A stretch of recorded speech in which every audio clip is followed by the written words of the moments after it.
This vlog series is about the beautiful places, culture, history, and the food that I was able to experience recently throughout southern Spain and Portugal. I hope you'll follow along and enjoy learning a little about these incredible places.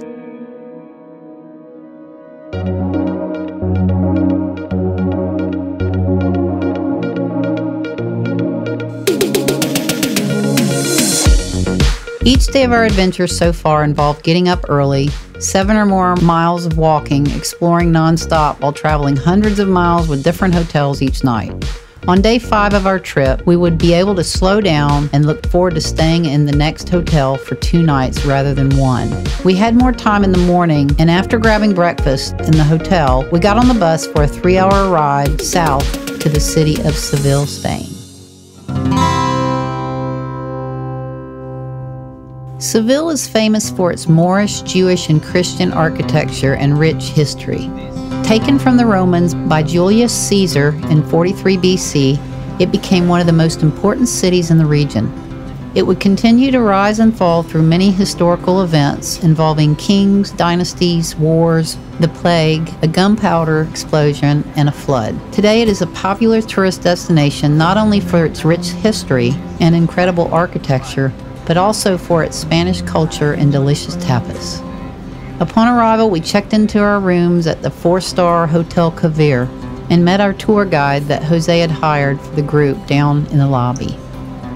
We had a quick lunch at a nice little restaurant, Cinco Jotas, before walking around the city with the guide for a condensed tour of the points of interest close to the hotel. After walking around a bit, a few of us broke off and went to find a fun place to sit and have a drink. We stumbled across the Bodega Diez Salazar, deemed the best bar in Seville. Walking by it looked a bit like an Irish pub, so we walked in to check it out and took a seat at the bar. The iconic bar history dates back to 1908 and offers traditional Sevillian and Andalusian tapas, stews, cured meats, cheeses, and homemade desserts. They also offer an array of beers and more than 80 different wine selections, some bottled and others straight from the barrels. Sitting at the bar, there were bowls of pickled delights and fresh olives to choose from while sipping on our beverages. I was able to catch our bartender slicing from a cured leg small slivered pieces of Iberian ham for a customer. What a great little bar. We all had a drink before heading back to the hotel to get cleaned up for the evening.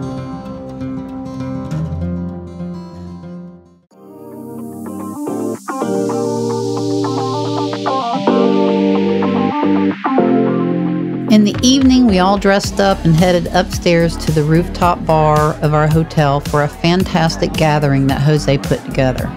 He kicked it off with the champagne toast, then for several hours, we experienced bottomless reserves of wonderful tapas, beer, and wine. Under the moonlit sky with a cool breeze blowing, we drank, ate, and laughed into the night. The lights from the city shimmered along the water of the Guadalquivir River in the distance like a beautiful Spanish painting. Another wonderful ending to an awesome day of travel.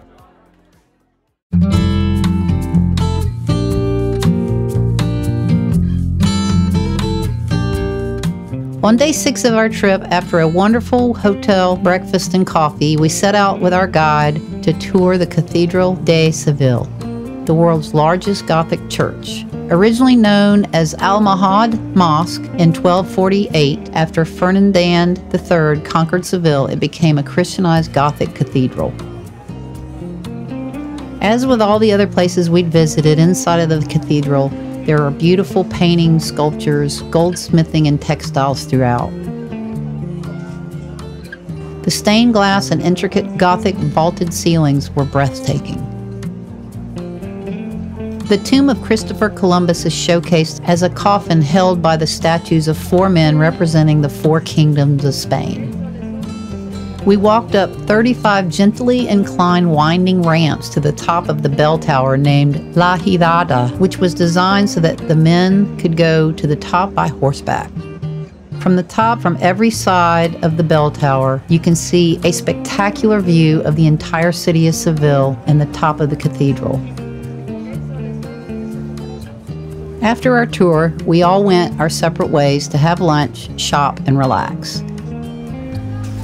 I walked across the Triana Bridge that crosses over the Canal de Afonso XIII, which is one of the arms of the Guadalquivir.